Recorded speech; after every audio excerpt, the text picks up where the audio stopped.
ایک ملک کے کسی گاؤں میں عبداللہ نامی ایک کسان اپنی بیوی اور اکلوتے بیٹے حمید کے ساتھ رہا کرتا تھا۔ عبداللہ ایک قناعت پسند اور صبر کرنے والا آدمی تھا، اس لیے اس کی زندگی سکون سے گزر رہی تھی۔ اسے بس ایک ہی دکھ تھا کہ اس کا اکلوتا بیٹا بچپن میں ایک حادثے کی وجہ سے نابینا ہو گیا تھا۔ بظاہر اس کی آنکھوں میں کوئی خرابی نظر نہیں آتی تھی اور قریب سے دیکھ کر کوئی بھی نہیں کہہ سکتا تھا کہ وہ نابینا ہے۔ عبداللہ نے اپنے بیٹے کی علاج معالجے میں کوئی کسر نہ چھوڑی، لیکن قدرت کو یہی منظور تھا کہ حمید کی بینائی بحال نہ ہو۔ انہی دنوں ولایت سے آنکھوں کا ایک بہت بڑا معالج شہر میں آیا تو عبداللہ نے حمید کو اس کے سامنے پیش کر دیا۔ معالج نے 2 گھنٹے تک بڑی توجہ سے اس کا معائنہ کیا، لیکن کسی نتیجے پر نہ پہنچ سکا۔ اسے حیرت تھی کہ جب آنکھوں کے تمام رگ پھٹے صحیح کام کر رہے ہیں تو پھر آنکھیں بصارت سے محروم کیوں ہیں؟ مجھے بے حد افسوس ہے، میں آپ کے بیٹے کی کوئی مدد نہیں کر سکتا، معالج نے مایوسانہ لہجے میں کہا۔ چونکہ میں اس کے نابینا پن کی وجہ نہیں سمجھ سکا، اس لیے علاج بھی نہیں کر سکتا۔ حوصلہ رکھیے اور اللہ سے دعا مانگتے رہیے، ممکن ہے کوئی معجزہ آپ کے بیٹے کی آنکھوں کی روشنی بحال کر دے۔ معالج نے بالکل سچ کہا تھا۔ معالج کی بات سن کر عبداللہ اپنے حواس کھو بیٹھا۔ اس کے مزاج میں سختی، چڑچڑاپن اور بے رحمی پیدا ہوتی چلی گئی اور اب وہ اپنے بیٹے کے ساتھ بیزاری کا برتاؤ کرنے لگا تھا۔ حالانکہ نابینا پن میں اس بیچارے کا کوئی قصور نہیں تھا۔ حمید چپ چاپ ڈانٹ ڈپٹ سہتا رہتا اور کرتا بھی کیا، کہاں جاتا کس سے فریاد کرتا۔ گھر میں صرف ایک ماں تھی جو اس کا سہارا بنی ہوئی تھی۔ وہ بیٹے کی طرفداری کرتی تو باپ اسے بھی باتیں سنا دیتا۔ اس طرح برا بھلا اور جھڑکیاں سنتے 12 سال بیت گئے۔ اچانک ایک دن ایک زہریلے سانپ نے ڈس کر اس کی شفیق ماں کو اس سے جدا کر دیا۔ اب حمید بالکل بے سہارا ہو چکا تھا۔ ماں کے اس طرح اچانک مر جانے سے حمید کچھ ایسا بدحواس ہوا کہ اس نے اپنے گھر اور باپ کو چھوڑ کر شہر جانے کا ارادہ کر لیا۔ اس نے کسی سے سنا تھا کہ شہر میں کچھ ایسے نیک اور ہمدرد لوگ بھی رہتے ہیں جو معذوروں کے رہنے، کھانے پینے اور قیام کا انتظام کرتے ہیں، اور جو پڑھنا چاہیں ان کی تعلیم کا انتظام بھی کرتے ہیں۔ مجھے موقع ملا تو میں بھی خوب دل لگا کر پڑھوں گا اور ایک دن بڑا آدمی بن جاؤں گا۔ گھر سے نکلتے وقت اسے تھوڑا سا دکھ تو ضرور ہوا، لیکن اس نے اپنے جذبات پر قابو پا لیا۔ ابھی حمید گھر سے نکل کر تھوڑی ہی دور گیا تھا کہ اس کی لاٹھی کسی انسان جسم سے ٹکرائی تو وہ سنبھل گیا۔ معاف کرنا بھائی، میں نابینا ہوں، اس لیے غلطی ہو گئی، حمید نے بڑی لجاجت سے کہا۔ کوئی بات نہیں بابا، بس اللہ کے نام پر کچھ دیتا جا۔ آواز آئی تو حمید سمجھ گیا کہ کوئی فقیر ہے جو سرے راہ بیٹھا ہے۔ میں تمہیں کیا دوں بھائی، میں تو خود خالی ہاتھ ہوں، میری جیب میں صرف ایک معمولی سا سکہ پڑا ہے، وہ بھی تمہارے کیا کام آئے گا، بس وہی دے دو بابا، اللہ تمہارا بھلا کرے گا، جیسی تمہاری مرضی بھائی، اگر یہ سکہ تمہارے کسی کام آ سکے تو مجھے خوشی ہوگی۔ حمید نے وہ سکہ جیب سے نکال کر فقیر کو دے دیا اور اس کے ساتھ ہی اسے ایسا محسوس ہوا جیسے اس کی آنکھوں کے سامنے دھوئیں کی ایک چادر سی ہٹ گئی ہو اور آنکھوں میں روشنی کی ہلکی سی شعاع داخل ہو گئی ہو۔ یہ ایک نیا تجربہ تھا کیونکہ آج تک ایسا نہیں ہوا تھا۔ حمید نے سر جھٹکا لیکن کچھ سمجھنے سے قاصر رہا۔ یہاں سے تھوڑی دور پر اسے ایک بری فقیرنی ملی اور پھر وہی ہوا، اللہ کے نام پر بیٹا کچھ دیتا جا، اللہ تیری مرادیں پوری کرے، اس فقیرنے نے کہا۔ حمید چھٹک کر کھڑا ہو گیا، اب اس کے پاس دینے کو کچھ بھی نہیں تھا۔ میں تمہیں کیا دوں مائی، حمید نے بھرائی ہوئی آواز میں کہا۔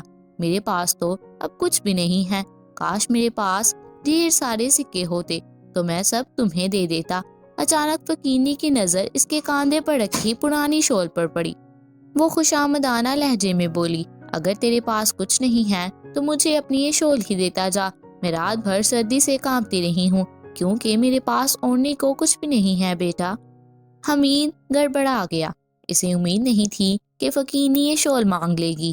نہیں مائی، میں یہ شال کیسے تجھے دے سکتا ہوں، حمید نے بوکھلائے ہوئے لہجے میں کہا، یہ میری مرحومہ ماں کی نشانی ہے، اگر میں یہ شال تجھے دے دوں تو میرے پاس کیا بچے گا۔ دیکھ بیٹا، ذرا غور کر، تو جوان ہے، تندرست ہے، طاقتور ہے، سردی اور ٹھنڈ کا مقابلہ کر سکتا ہے، لیکن میں ایک غریب فقیرنی ہوں، میرے پاس تو